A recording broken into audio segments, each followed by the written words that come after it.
All right. Well, happy holidays. Jason, how are Happy. you? I'm doing well. How are you? Good, good.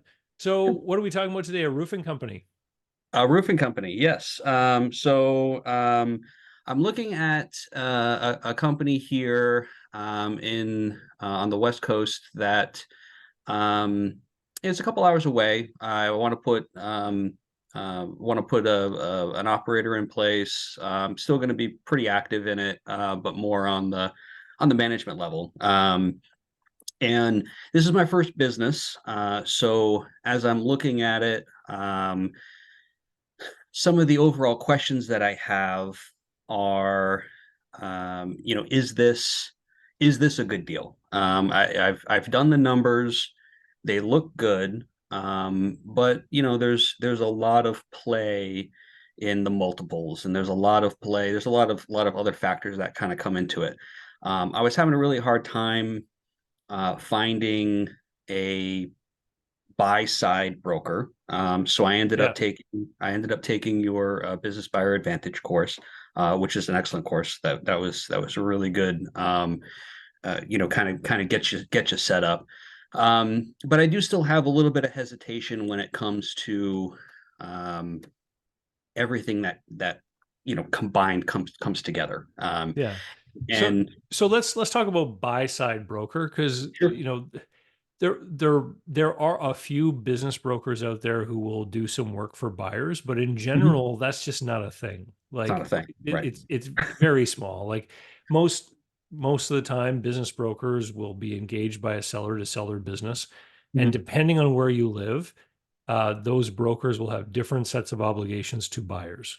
So Sure. in some places, legally, they're in a dual agency kind of role. In other places, they just work for the seller. Most business brokers that are good business brokers that know what they're doing are going to be very helpful to you. They're going to, give you advice and give you Sure. information and everything, but they get paid when the business is sold. Mhm. So, their bias is going to be towards getting the The thing seller. sold. Mhm. And the way that's typically balanced is by having your own team with an attorney, an accountant, and other business advisors. So, I mean, that's what I do with people. I work with them to look at deals. We're going to look at this one here today. Perfect. But find if you like roofing, for example, we're going to be Mhm. talking about roofing. Finding that person who's retired from this industry that owned their own company for 20 years, like that kind of person to have access to would be invaluable Sure. because you'll be able to, sort of bounce things off of them Mhm. and let they would be much more able to smell something that's foul because of their experience in the industry. Okay.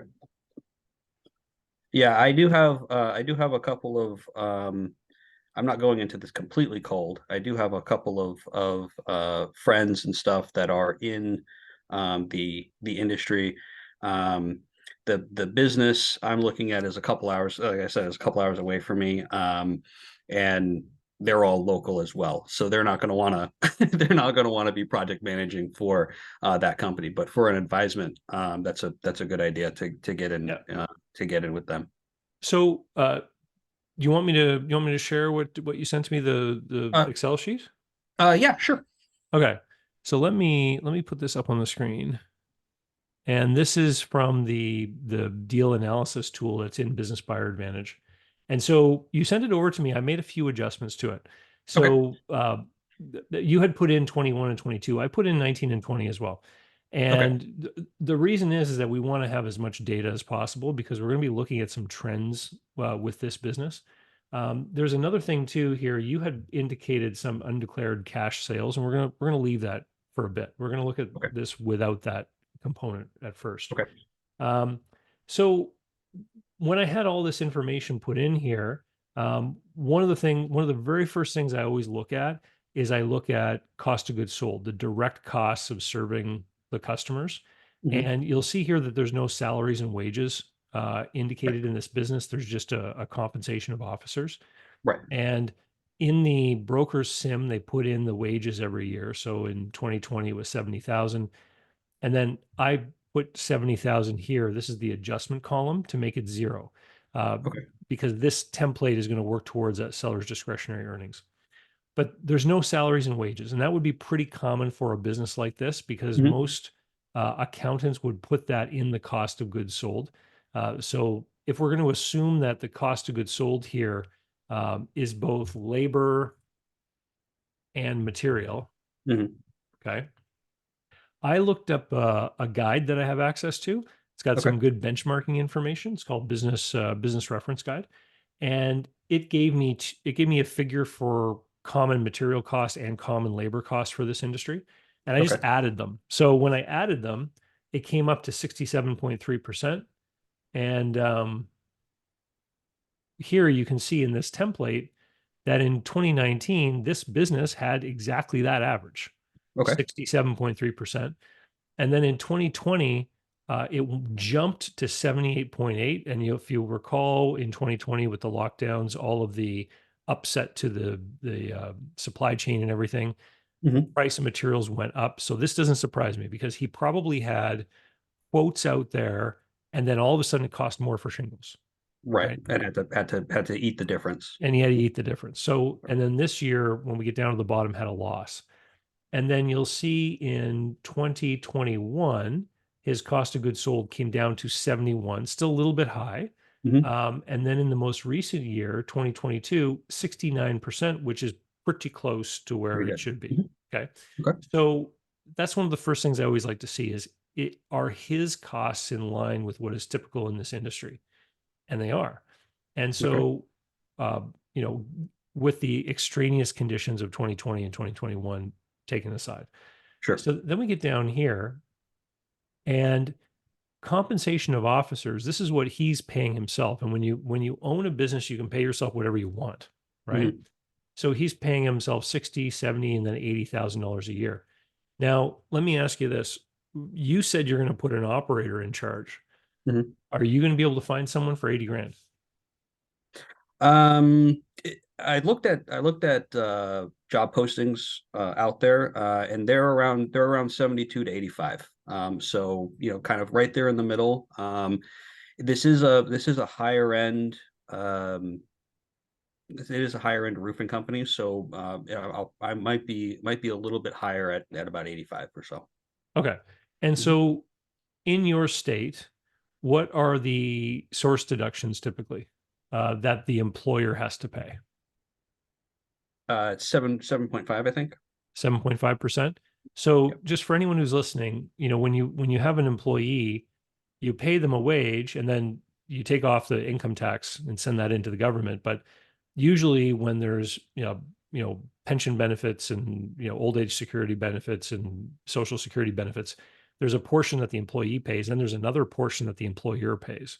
Mhm. So that's what we're talking about here. So I'm going to multiply this by 1.0, would you say 7.5 or 7.2? 7.5. 7.5. 7.5. So we're going to boost it up by 7.5%. So this is the actual cost Okay. to pay someone 85,000 a year with those extras that the company has to put on. So you've got all the expenses here copied in from the sim, Mhm. and there's another one here called admin salary that you've added for 50,000 a year. You want to tell me about Right. that? Sure. So it's a dual owner. So the wife does a lot of the admin, and at first this is going to be a worst case scenario. Putting in a project manager, putting in an admin. Obviously, there's a decent amount of work at a management level that I would be able to do remotely here, um, and so this 50,000 would be for an admin if I were to step back from that position. Okay. Mhm. And so this is basically the work that the spouse is doing Correct. has this value if you were going to pay someone to do it, Correct. right? Okay. Mhm. And then there's the question of rent, because I don't see any kind of, well, there is a rent up here. There is a rent. That rent is actually for the porta potties and the trailer, the Okay. dumpsters. That's the operational rent. This business is actually run out of his house, Okay. and so he does have a small storage shed that he uses. He doesn't keep a lot on hand. So when I asked them, you know, if that would be needed, they said no, everything can go into the vans and it can be stored mobily as well. So I wasn't factoring a location up there. Okay. So like I run into a lot of businesses that people run from homes and Mhm. they'll say this kind of thing like it doesn't really need a place. Sure. So m- I'm personally of two minds about this because on in one hand, yeah, okay, if it's a business that really can be run from anywhere, let's say Hmm. an online store, Sure. right? And you can really do that from anywhere. Um, okay, that business doesn't really have an office rent expense. I'll buy that. You can run it from a coffee shop, you can run it from a hotel room, whatever. Hmm. But, for a business like this, it owns vehicles. It has an inventory of flashing and, ice shield and, Hmm. probably boxes of those nails on a ribbon, all that kind Hmm. of stuff. Like to me, there's a certain square footage of space probably at the owner's home that is being occupied by this business. Hmm. And they've got a storage facility of some kind, even though it's a small shed. Hmm. Like in my mind, there is some kind of space requirement for this business. Okay. Um, I would honestly be more comfortable if we put something in there, even if we said that you're going to rent a storage locker at a mini storage place Sure. that will also allow you to park vehicles inside their fenced compound. Okay. So if that was going to be the deal, what do you think that would cost every month? On the high end, I would probably say $1,000 a month, maybe. Okay. So then I'm going to put in here negative 12,000, and Okay. that's going to adjust and give us this rent expense of $12,000 Okay. on the normalized side of the oops, copy, copy, paste, paste. Okay. So then what we're left with this SDE, which is 18% in the most recent year, 14% in 2021, and 19.9% back in 2019. So I can really see that the performance of this business, it's taken a couple of years. It's really sorted itself out back operationally to the way it was before the pandemic. But we've got this Oh, huge I think difference I up lost here. you. Oh, sorry. Am I back? You see me now? Oh, there you Yeah. go. Yeah, Okay. Sorry. it really sorted itself out. It sorted itself operationally, but we have a huge difference here because it's doubled in size since 2019, Right. right? The sales, and it's represented down here graphically. So if I scroll over here, these blue bars, this is the sales, Hmm. and then the seller's discretionary earnings is this dark blue bar that we see there. Um, any commentary or feedback as to the reason why the business has grown so much? Um, no, they've just had growth over the years. They did say that during COVID they did take a little bit of a hit, but they've just had you just had really good business. There hasn't been any there wasn't any discussion as to why that business had exploded. Okay. Have you seen anything with respect to the number of tickets each year? No, I have not. So this is something that you need to look at because one of the consistent things about the last 4 years in anything to do with home building and construction is that the cost of everything has gone up Hmm. and the cost of labor has gone up. So I would want to know just how many more roofs are being done each year Okay. to represent this doubling of revenue because I know for certain they're not doing twice as many roofs, Sure. right? There could be some increase, but a lot of this increase in the sales is going to be coming from the fact that they're paying their people more and that the cost of the shingles and everything has probably gone up, Has gone up. right? Um, when I see SDEs of 19, close to 20%, Hmm. this is categorically a super tightly well-run business. Like Okay. this is an owner who is on top of everything as good as he can be. It's it's rare to see SDEs that break north of this level. Okay. Okay. So now that we've done our normalization, what do you want to look at next? You want to look at the operating capital and everything? Yeah, that would be great. Okay. So this is the CapEx estimator. You've got $171,000 of equipment. You're saying that the average turnover is about 7 years and Hmm. that replacing things will cost about 40% more than what they're worth today. Hmm. So it's telling us that there's about a $40,000 a year budget that for buying new trucks, equipment, tools, etc. Right. How many trucks are in the fleet? There's four trucks. I think they're 2017 to 2020s, I think. Okay. And the inventory for this business is quite low. It is. Yeah. And is there anything much in the way of receivables, or are these people like what is the cash conversion cycle for this business? So they do have financing available, but it's through a third party. Mhm. So the business gets paid immediately. So um, with each job. Okay, so you've got a peak annual accounts receivable of 100,000. Do they really end up holding that much? Like when the third party finance company advances the money, does it take 30 days to get it? No, not typically. It's within 30 days. Within 30 days. Mhm. And what percentage of customers are financed in this way?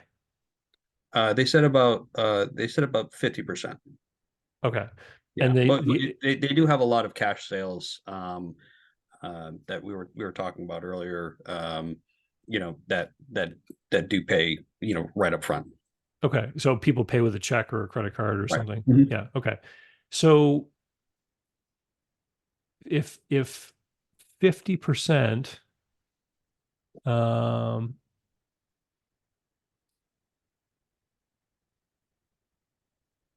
peak annual accounts receivable in the business. So if they're doing $4 million of revenue, is this a seasonal business?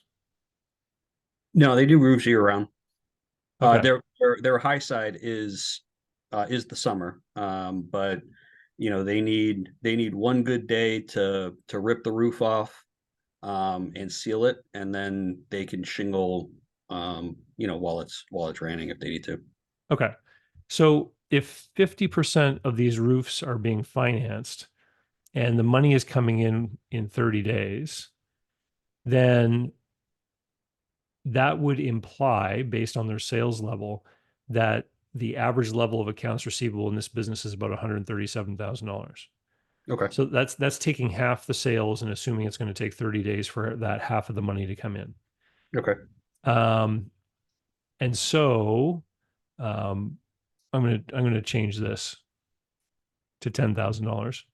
Okay. So if you had $100,000 line of credit, then this would at 10% interest. Is that realistic anymore, or do you think it might be a little bit more? Um, that's it's probably going to be a little bit more. I had looked at another business, and they were giving me the same rate as the SBA, so that would be 11%. Okay, 11%. And so what this is showing us is that $100,000 line of credit to support those receivables is going Hmm. to have a cost of $11,000 a year in interest, Hmm. and there's another $47,000 on average that you're going to need of your own money in the business to make this float. Okay. Okay. So this is all taken into account when we get into the next tab, because on the next tab here, what we're trying to figure out is what's left in this after everyone else is paid. Hmm. So this is the asking price, 1.9 million. Correct. So right now that's telling us that the implied multiple of SDE is 3.41. Um, you've got in here 10% down and 90% SBA loan financing. Hmm. And over on the right hand side, I had done a couple of sandbox snapshots. Mm-hmm. So those were a couple of different. Obviously, those were the numbers before you just worked them, but um, they were based off of the asking price with just an SBA for the asking price. There was an SBA for 1.8, and there was a seller financing with a seller financing option in there as well. Okay.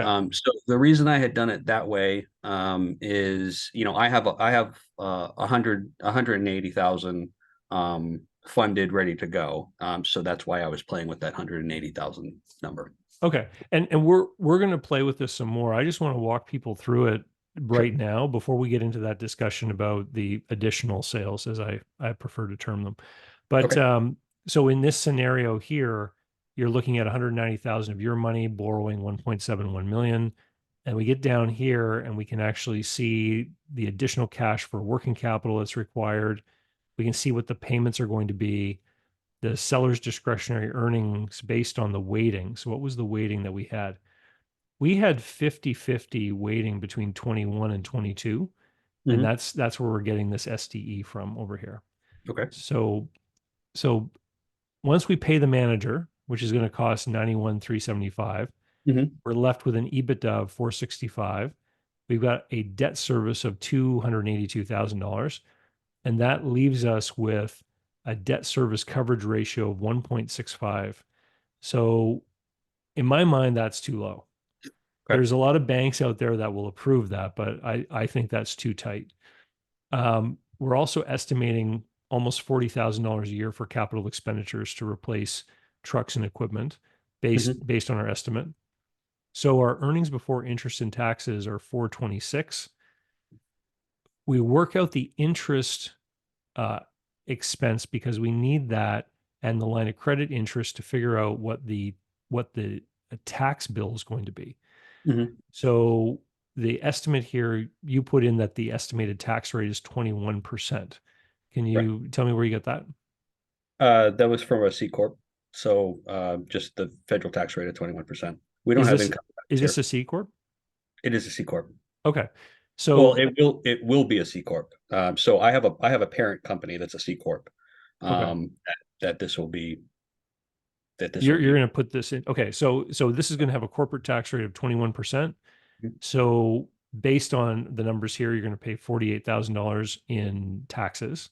Mhm. And then you'll end up with a free cash flow of $83,000. You've put in 237,000. And so there's an implied return on investment of 4.3%, implied return on equity of 35.3%. I can tell you right now that a service business with few barriers to entry and a low capital overall capital investment, for it to sell for 3.4 times SDE is a really high Really price, high. Okay. really high price.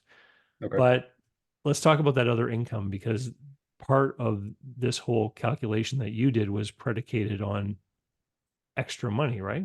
Right. Why don't you tell us about that? So they said that the when I talked to the owners, there was 200 to 300,000 of cash sales that were unreported. So that just flowed right into SDE. So I split the difference and I just did 250, and I ended up adding that into the sales as another. Okay, so let's assume that what they're saying is correct. So what did they Okay. say? An extra, what I did they put say? 200. I put 250. Yeah, but what did they say? They said between 200 and 300. Okay, so Worst case scenario, 200. negative 250,000, and they said they do this every year. Yes. Okay, so then did you follow up with the question about the materials and the labor? Like when someone hands them a paper bag full of cash, Hmm. do they then use part of that cash to buy materials and pay their employees, or do they expense that through the business? I didn't ask that question. I would assume that they would take what's needed out of it, and then the rest of it would be because they still need to pay for materials and they still need to pay for labor. Right, but the question of how they pay for them is very important. And Okay. here's why. Because by adding those sales, what you can see here now, remember what BRG said? Hmm. That materials and labor should be 67.3. Hmm. Now we're down to 59. This one's still higher. This one's 65, and this one's 64. So all of these now are much lower. So so here's the question is if they paid for the materials and the labor out of their normal company expenses, then that would mean this business has an abnormally large profit margin, right? Okay. So is that plausible? Because if they took money out of that cash, Hmm. let's say someone handed them $10,000 in cash for a new roof, and then they went down to the hardware store and paid 2,200 of that cash to buy the shingles, that we can't just add $250,000 to the revenue. You have to take the cost out. We have to take the costs out, Hmm. right? Otherwise, we're going to overestimate what the effect of those undeclared sales are, Okay, that right? makes sense. Right. And so this is the kettle of worms that we open, Hmm. because they can 100% convince you that this is what they're doing. The issue is going to be demonstrating all of this stuff and convincing the SBA loan bank loan officer that this is all kosher. Sure. Right. Yeah, yeah, because I mean, if yeah, they're because they're going to base it off of that 1.65 debt to service, and if this doesn't actually add 250 on top, then you're not going to make it up above 2%. Right. So if, for example, I take $250,000 and I multiply that, the inverse of 67.3 is 32.7, right? 67, yeah, 67.3, yeah. So in that case, there's only a net gross margin contribution of 81,750. If we, want to look, or if I do it another way, if I take negative 250,000 and then down here I put in an extra cost line and I take this number and I multiply that by 0.673 to indicate the costs associated with those sales. Maybe that's a better way to do it, right? Okay. So Um, the percentage there is still at 68.9 for cost of goods. yeah, now it's going to line up again, Right.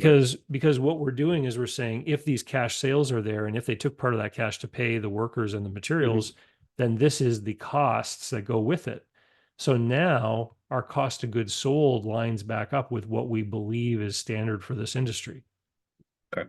right? But Yep. the net effect of that is it's not nearly as generous as just adding 250 grand to the SDE, Right. Right. Exactly. right? Yep. So like and this is the danger. I mean, the whole tax liability, what about the IRS, all that kind of stuff. I mean, that's a huge part of the danger of people that are dealing in business in this way.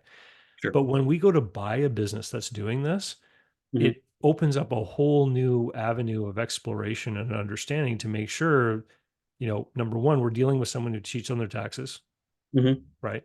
So now how do we get verifiable information that's going to be solid enough for us to make a decision on, Sure. right?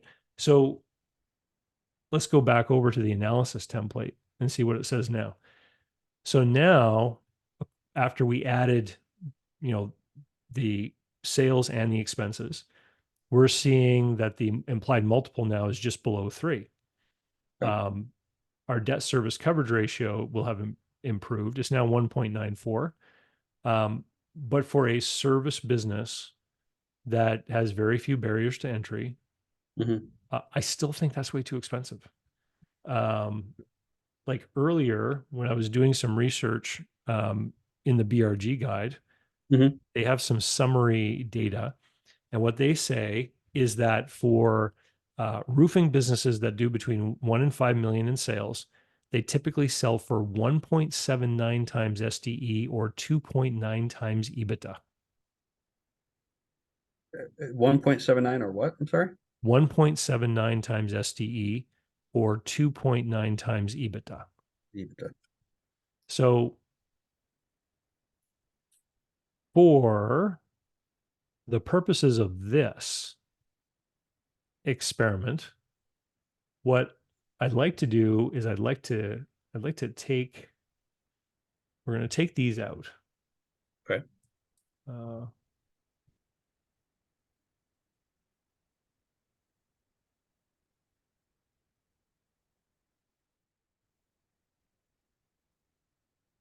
okay. So we've now removed the impact of the undeclared cash activity.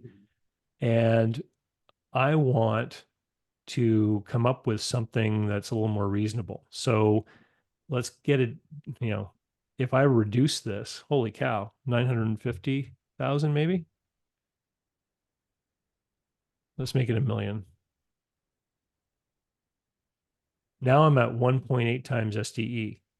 If I look at it with respect to EBITDA, I'm at 2.15. Sure. So a little bit low on the EBITDA Right. framework, but right on par with Right on with SDE. the SDE. Yeah. And so now if I scroll down here, I've got a 3.13 debt service coverage ratio, but more importantly, the return on investment is now 19%. Hmm. So, are you familiar at all with real estate investing? No. Okay. So typically when you buy like an apartment building, you're looking Hmm. for a cap rate. It's a way that we express a return on investment. Hmm. And so for like a building that is like a residential building, people might want a 6 or 7 cap rate. For a small commercial building, people might want a 10% cap rate, for example. Okay. It's very close to the methodology of calculating the return on investment. Return on investment. Okay. So in this scenario, by paying $1 million for this business and getting a free cash flow of 199,000, what it's saying to us is it's like now saying that this business is about twice as risky as a commercial building investment. Hmm. Now, I don't even know if that sits that well with me, but it's got to be more risky than buying a building, Hmm. right? Okay. So, so I think that what the guidelines we just found in that reference book are leading us towards something that makes a little bit more sense. Like, you know, to spend $2 million to buy a roofing company which has a couple of trucks and how many roofers work there? 8. A few trucks and 8 roofers to spend $1.9 million on that. I mean, you could probably reproduce that business, do a ton of advertising, and offer everyone 25% off with far less money than $1.9 million, Okay. right? Hmm. And I'm not an advocate of starting businesses. I Sure. I think that buying businesses is a way to reduce risk. But I think sometimes if we ask ourselves, what would it cost us to do the same thing? It can be insightful in some ways. Sure. And so Hmm. I'm a big fan of making multiple offers.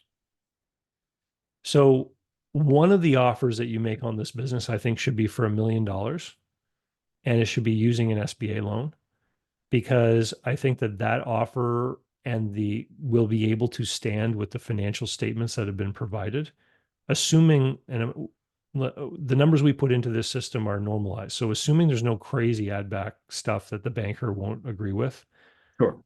right? The the bank's reported financials will support, or sorry, the business's reported financials will support a case at the bank for $1 million purchase price. Okay. But if we're going to pay 1.9 for this thing or anywhere close to it, let's um let's go back over here. Let me oops, let me undo these steps so I can get my undeclared cash back. Okay. Mhm. So now we've added back our undeclared cash. So, Um, so you were saying that there was another way, that if they expensed it versus if they paid the cost of goods out, was that different? so I mean, there's if somebody takes a handful of cash for doing a roof, Mhm. you've still got to pay your workers and you've You got to still have pay to for pay the the workers, right? materials, right? But how you pay for them is really important to you as a buyer Sure. because if they expense them through the business and the costs are recognized in the costs that we see, Hmm. then that means the 250 grand does go right to the bottom line. Right to the top. But Okay. when I made that assumption, what we saw is that the cost of goods sold went way out of whack compared to what we were expecting. Okay. And the only way that could happen is if these guys charge super premium rates. I And see. this is a competitive industry. It's Sure. easy to get three quotes on a roof, right? Hmm. So so that led me to believe that maybe they're paying for the materials out of cash. I see. Okay. And if that's the case, it means the 250 grand does not fall to the bottom line. Okay. Only, I want to make sure that I understand so that as I reapproach, I can ask them the question. You know what I mean? yeah, Because this was kind of uh, we've gone through our first round of our first volley of asking questions. So hey, I finally talked to a guy. You know what I good. mean? So I'm going to reduce this a little bit. Again, I want to head somewhere around that 1.7, 1.8 times STE. So I'm going to put Mhm. in oh, 1.5 million. What's that going to do for me? That's still too high. 300.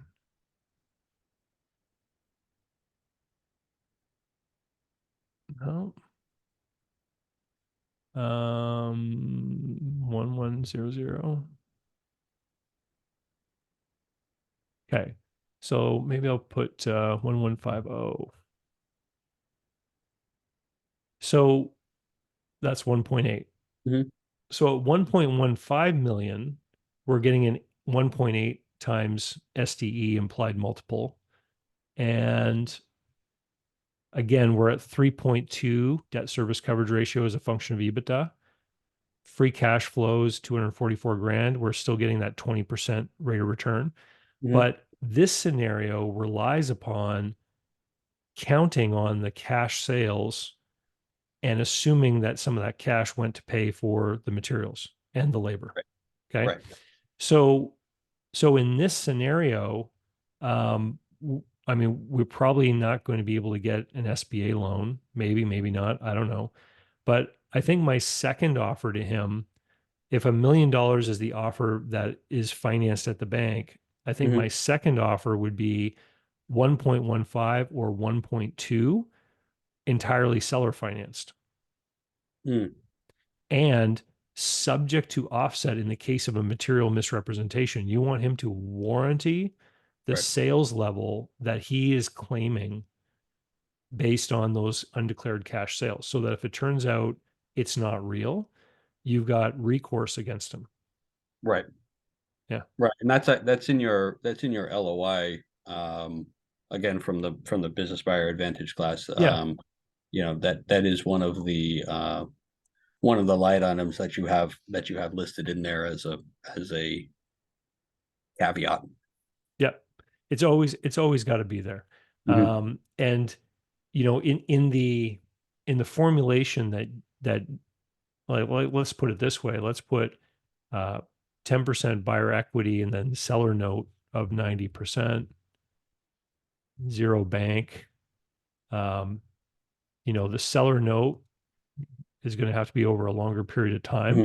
but maybe we put it at 8% interest over 8 years, and our free cash flow is a little bit lower. We can Hmm. actually, maybe we can make it over 7 years, see what that does. Yeah, we can even shorten it up a little bit more. Here's a free cash flow of $200,000, and we put the loan over 6 years at 8%. Sorry, do you see me? I had a little Yeah, hiccup. you skipped out again. I think it's my Yeah. connection here. Sorry about that. So I've reduced it to 6 years at 8% interest, Okay. and DSCR is 2.5. There's still a good amount of free cash flow. The implied Mhm. return on investment is lower, but Okay. you know, 6 years, like you'd be clear Free of and him. clear in He'd six have all years. his money. Yeah. Sure. Okay. Okay. But that's entirely seller financed, and that's if they bite off on the seller financing. Yeah. Like, Okay. I'll tell you quite honestly what I think is going to happen with this business. I think that the cost of materials and labor that has run up so much recently with inflation, Hmm. I'll stop sharing, make us bigger again. I Sure. think that the cost of material and labor that has gone up so much with inflation, as we get into this period of kind of recession, uh, Hmm. if people stop doing as much building and renovation, supply and demand should cause material costs to come down, maybe. I don't know what the inflationary pressures are going to do. Maybe they'll just stay the same while everything else Sure. gets more expensive. Um, but there's a good chance that this company could do just as many roofs next year and potentially the revenue goes down. Goes down, right? Because the costs are higher. Yeah, I've looked at like lumberyard businesses with people recently Yeah. that Hmm. have had these huge increases in revenue year over year. Sure. But when they examine how much lumber they've been selling on a unit basis, they've been pretty consistent. The same. Okay. And so the quote unquote growth is really not growth. It's just this market variability in the inputs. And one of the big components of shingles is oil because they're made from asphalt. Right. And so as the oil price moves, the cost of shingles will invariably move, and just the demand with all the building that's been happening over the last few years. Now building is slowing down because interest rates are so high. Sure. So, I mean, there's always a demand here because everyone needs to replace the roof after a certain period of time, Right. but there is always an opportunity for deferral, right? Like Hmm. if someone just can't afford it because of whatever circumstances, they can, you know, Just pour some patches. pour some Patches. tar and make some Right. patches and Right. Exactly. They'll right. make do it. Right. They can skip along a little bit, but Hmm. Okay. So is there normally, I obviously there was a atom bomb dropped here on my analysis, with that cash, the maybe a possible risk representation of that cash there. Is there normally a markup that's associated with business buying, typical to a housing market markup, where they oh yeah, and it's you know usually more like right. like over the last couple of years with cheap money, people have been paying asking prices. But Sure. I mean, I listen to podcasts all the time where people say they paid 3 times STE for something, and it just makes my eyes roll because I know just how overpriced that is. Sure. And it's only later when all the other after SDE costs start to get added that people realize that they're in trouble. I saw a tweet the other day. Someone shared that they had a group of business owners that had all bought their businesses in the last few years, and most of them were not taking a salary out of their business. Well, how does that happen? It's because they don't properly account for taking a salary out of SDE. Sure. They overcommit the cash flow. Um, like if I had $1.9 million and I wanted to get in the roofing business, Hmm. could I spend less than that to reproduce what these people have? Sure. Yeah. Probably. Yeah, the company's been around for a while. It's been around for over 30 years. So they do have a quality reputation. They don't do any advertising, they don't do anything like that, and they're still making, just about, 3.5 million a year, with How long has the current owner had it? Did he start it? he started it. Hmm. Yeah. So then the next question is, where does the goodwill actually reside? So There was a bit of imagery, and I won't reveal this because of confidentiality, but there was a Sure. bit of imagery in the company logo that stood out to me immediately. Did you see it? I did. Okay. Which aligns that business with a certain community of people. True. And so my first question was, oh, is the person that owns this business a prominent figure in that community? In that community. Yeah, I've And thought if about that's that the as well. case, that then where does the goodwill reside? Is it in the business's name or is it in the individual? I see. That Right? makes sense. Hmm. That's a big concern. That would also be a big concern of mine, Okay. because if he were to retire, um, maybe there won't be as There won't be the same following. won't be the Yeah. same. Yeah. Hmm.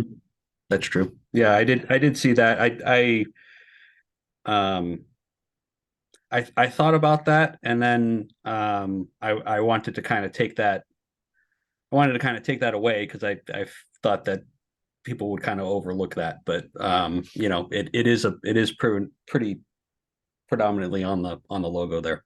Yeah. Yeah. The the other way that you can make a deal on this business, I once did a deal with a swimming pool builder, Hmm. and basically there was some dispute about where the goodwill was, and was it because of the reputation of the owner, or was it because of the name of the company, et cetera. Sure. And at the end of the day, what ended up happening is there was a reduced purchase price, but the buyer agreed to pay the seller, I think it was $500 for a swimming pool he built in the next 3 years. And that was going to represent the goodwill of the name. Okay. Okay. And so you could certainly formulate a deal here where you say, for a certain period of time, I'm going to make you a payment. And this would be considered an earnout. So this would not be kosher with an SBA loan. But if you were going to do some alternative kind of structure, if you were going to Sure. get him to hold a seller note, you could make part of it tied to a certain amount of money from each roof that gets done, or a percentage of revenue, um, so that you don't bear the risk of that market fading away after the transaction.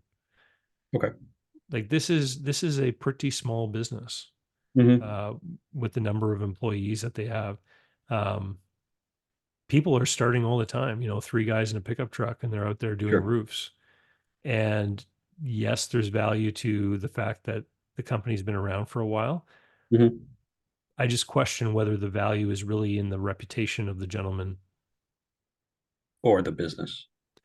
Well, Yeah. if everyone says call that guy because he's been around for a long time, and Sure. he's at the point now where some people he may have served twice, or Yeah, right, sure. like he might have done their roof two times, and Right. so yeah, there's it's a reputable established business, Hmm. but is it because people are sharing his name?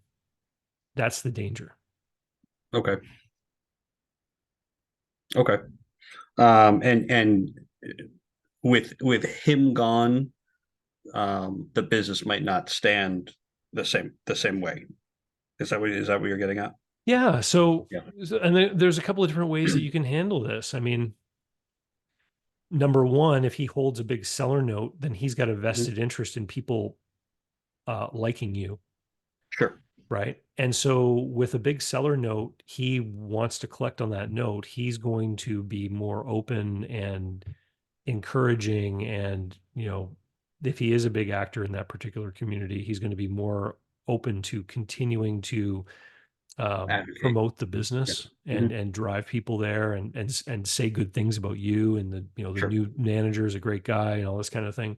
Hmm. Um, if he gets his money on closing day, he's got no incentive to do any of those things for you, Sure.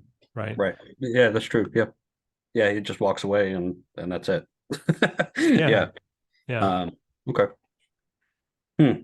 Yeah, that's a lot to think about. That's kind of why I was kind of why I wanted to have this talk, because when you look at it at face value, and not understanding all the complexities of each, how one thing affects the other, and the oh I gotchas of, hey, where's that, where who's funding that, type questions, it really changes the perspective. I kind of went at the beginning of this conversation like it was almost a home run, where now I'm kind of second guessing, how risky it actually is. Yeah, you know, I would get back to there's a broker involved in this. So I would get Mhm. back to the broker and I would say, look, I've taken a hard look at the numbers and I've looked at, what these businesses are selling for Sure, and what's realistic as far as the difference in how it's going to perform for me versus how it performs for the seller. And just say, like, I'd be ready to make an offer for $1 million if it's going to be an SBA deal. And I'd be mhm, willing to go maybe to 1.2 if he's willing to hold paper on the deal. sure, And do you think we should write up those offers? Ask the broker. okay, And the broker will almost certainly say, "Oh no, that's crazy. You're nuts." sure, But I don't I can't see people paying this price, right? okay, So then it's just a matter of continuously touching base with them, saying that you are interested. It's just got to be a deal that works for you. sure, Um, it's just a roofing company. Like it's not hard to replicate. It's not hmm, hard to copy this. okay. Yeah, no, that's a really good, um,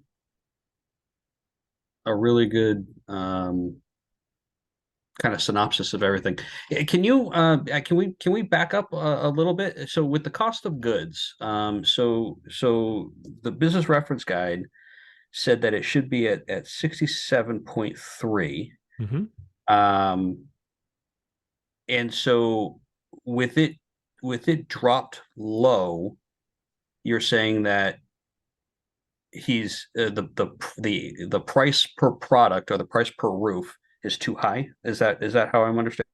So when we added the $250,000 of sales without accounting for any additional costs, Mhm. it dropped the cost of goods sold to 53%. Sure. That would mean that he's charging like basically manpower and Okay. materials and doubling it, Got it. Okay. right? So that's really hard to do. Okay. Like at 67%, he's taking manpower and materials and adding 50%, Sure. Which is more reasonable. which Okay. is the industry norm. Okay. And that extra money covers profit and all the overhead. But to double your material and manpower is really, that would be really hard to do. That's really, really high. In Okay. any competitive market, other Mhm. people would be Just underquoting just him, eating your competition up. Yeah. Okay. right? And this is why I think that, it's very unlikely that the business is shouldering the expenses of those cash jobs. Mhm. Because I've seen this before in my own history where contractors that will take under the table money for a job will then go Sure. take that cash and they'll go buy materials and even pay some of their guys in cash Right. because they know if they get audited by the tax man, the very first thing the tax man looks at is cost of goods sold. Sure. It's the easiest way to understand in a big picture what's going on in the business. Okay. Okay. Okay. Yeah, I'll have to again, I'll have to bring these things up and really kind of get down to it, um as to why or how that's working out the way it is. Um Cool. It's a great one to look at. Thanks for bringing this one in because yeah. a lot of people have stumbled across this and they Mhm. they have not had that revelation Sure. and they've just agreed to accept this increase and then not fully understood what it really meant. Right. Yeah. And as I said, I kind of went into this thinking that I had the majority of the I's dotted and T's crossed. So I'm glad we had this conversation and kind of brought to light these things because I would have jumped right into this without even thinking about it. All right. Well, it's great to meet you today, Jason. Good meeting you as well. Thanks, David. And hopefully we can talk soon. Yeah, awesome. Happy All holidays right. and thanks for having registered for Business Buyer Advantage. I'm glad that you Oh, enjoyed it so absolutely. much. Absolutely. Yeah, I might be taking the adventure course here soon. Awesome. The Yeah. group coaching program, you'd be a perfect Mhm. fit. Perfect. All right. Awesome. Well, Have a thanks great again, day. Dave. Have a good one. Bye. Bye.